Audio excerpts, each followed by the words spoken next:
তো নমস্কাৰ বন্ধুসকল, আজি ব্লগটো ষ্টাৰ্ট কৰিছোঁ চিলাপথাৰ টাউনৰ পৰা। তো মই দোকানতে আছিলোঁ, মানে কি হ'ল বাইকখন অলপ প্ৰব্লেম দি আছিলে, যিহেতু এখন হৈছে আমাৰ দোকানখন ভালকৈ দেখা নাই চাগে, পাছত দেখাম বাৰু। তো বাইকখন ঠিক কৰি আনোগৈ বুলি ওলাই আছোঁ মেকানিকৰ ওচৰত। তাকে আৰু চিলাপথাৰখনো অলপ চাওক, আমাৰ চিলাপথাৰ টাউনখন কেনেকুৱা কি, তাকে ব'লক ভিডিঅ'টোৰ লগত জড়িত হৈ থাকক। ভিডিঅ'টো চাওক। এখন হৈছে আমাৰ চিলাপথাৰ টাউন। চিলাপথাৰ টাউন মানে কি হ'ল, এখন মেইন টাউন নহয়, মেইন টাউন আমি পামগৈহে এতিয়া। এইটো চিলাপথাৰৰ পৰা লেখাবলৈ যোৱা ৰুটটো, মানে এইপিনে ইমান এটা বজাৰ পাতি ইমান নবহে। তো মেইন টাউনখন হৈছে অলপ আগত। ব'লক চাই থাকক সকলো ভিডিঅ'টো, তেতিয়া গম পাব।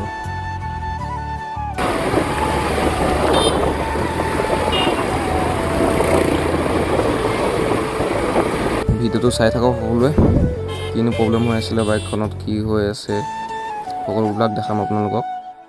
সকলোৱে চাই থাকক ভিডিঅ'টো আৰু ৰাইডত মজা ল'ব। অলপ পাছফালে চাউণ্ড আহি আছে, মানে কিহৰ কাৰণে আহি আছে চাউণ্ডটো। তো এইটো হৈছে চিলাপথাৰ ফেমাছ মন্দিৰ, হনুমান মন্দিৰ।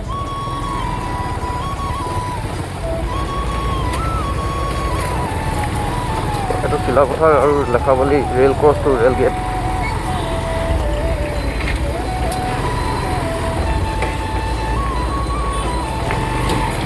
গাড়ীটো এতিয়া ইমান জাম নাই বাৰু, হ'লেও অলপ ট্ৰেফিক আছে। ৰেল গেট পেলালে বুলি ক'লে বহুত যাম আৰু ওলাবলৈ লাগি যায় 20 মিনিট আধা ঘণ্টা। এবাৰ ভিডিঅ'টো চেক কৰক চিলাপথাৰ টাউনৰ।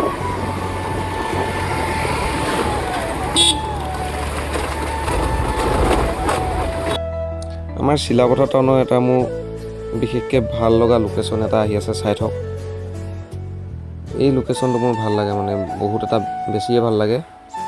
ছাইডত গছ আছে, মাজত এইটো লাইটৰ খুঁটাৰ পৰা এইটো ৰেলীটো যোনটো, এইকেইটাৰ পৰা মোৰ বহুত ভাল লাগে, মানে আমাৰ চিলাপথাৰ এইডোখৰ লোকেশ্যনটো। তো আপোনালোকৰ কেনেকুৱা লাগিছে লোকেশ্যনটো কমেণ্ট এটা কৰি জনাব সকলোৱে। গাড়ী অহা যোৱা কৰি আছে, মাজত এই ৰেলীটো, ছাইডত গছ কেইজোপা, মাজৰ এই লাইটকেইটা। ৰাতি হ'লে বেছি ভাল লাগে।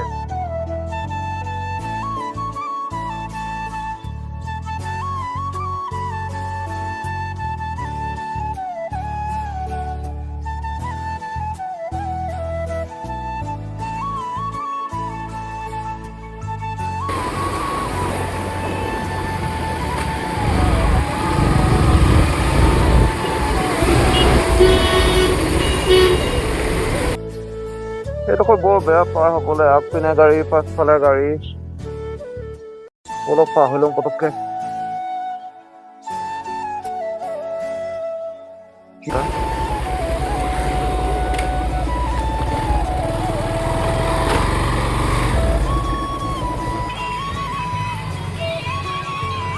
তো বাইকখনৰ খুলি গ'ল এই নটটো। বহুত মাত দি আহিছে, মানে অলপ ক'ৰবাত গাঁতত পৰিলে বহুত মাত দি থাকে।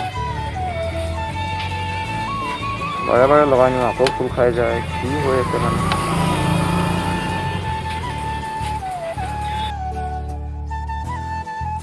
তো মোৰ বাইকখনৰ প্ৰব্লেমটো আছিলে, পাছফালে মদগাঁৱৰ নট দুটামান খুলিলে, মানে তাত কি হ'ল, মই আগতেও লগাই নিছোঁ বেলেগত, বাৰে বাৰে খোল খাই যায়। আৰু এতিয়া দাদাজনে কি কৈছে, 6 মাহ মই গেৰাণ্টি দিছোঁ, খোল নাখায় আৰু বুলি কৈছে।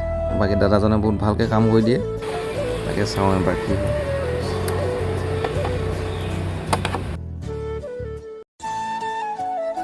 চ' হৈ গ'ল এতিয়া আমাৰ বাইকখন বনাই মেলি। এতিয়া ব'লক আকৌ দোকানলৈ যাওঁ, যিহেতু দোকানৰ পৰা বাহিৰে বাহিৰে আহিছিলোঁ। ব'লক চাই থাকক। তো ফ্ৰেণ্ডছ, ফাইনেলি হৈ গ'ল বাইকখন বনাই। পাছফালে অলপ নট খোল খাই আছিলে চেনৰ ওচৰত, চেণ্ডালৰ ওচৰত, সেইকাৰণে অলপ মাত দি আছিলে। এতিয়া মাতটো দিয়া নাই বাৰু। দাদাজন ভাল আছে বাইক বনোৱা বহুত, মানে মই যেতিয়া যি হ'লেও ইয়াতে বনাওঁ, চিনচিয়াৰলি কামটো কৰি দিয়ে ধুনীয়াকৈ। বেলেগত মানে বনালেও কি হ'ল, বৰ এটা গুৰুত্ব নিদিয়ে, এনেই কিবা এটা কৰি হ'ল আৰু বুলি ক'লে হ'ল আৰু। আজি যেনেকৈ ৰাতিপুৱা বনাই আনিছিলোঁ, ৰাতিপুৱা একো কামেই নহ'ল।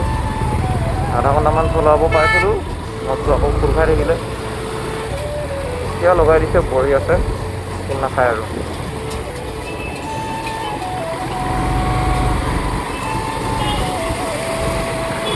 তো ব'লক চিলাপথাৰ টাউনৰ অলপ ভিউটো চেক কৰক, লগতে ৰাইডৰ মজা লওক।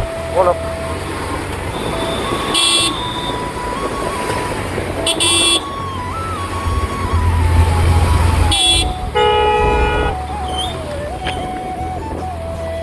কৰিবলৈ আহিছে আগত থকা।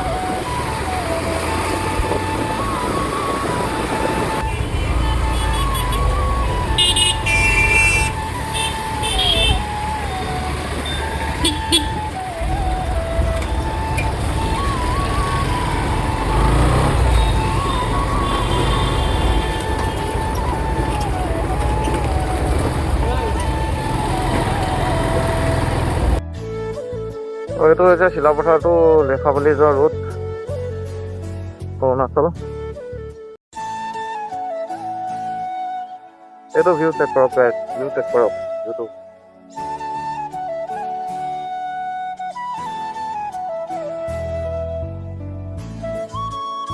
মানে গাড়ীবিলাকৰ পৰা এইবিলাকৰ পৰা শান্তি নাই আৰু ক'ত কেনেকে ওলাই দিয়ে। ইমান সময় দি থাকিলেও নহ'লে নেকি জানো, ভাল গাড়ী হালত ভাতৰ একদম।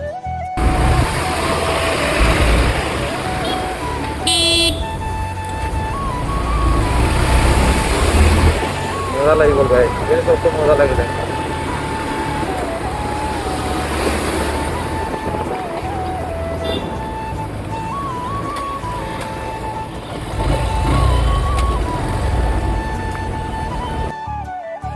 তো ফাইনেলি গেছ আমি পালোহি। এতিয়ালৈ ব্লগটো ইমানতে সামৰণি মাৰিছোঁ।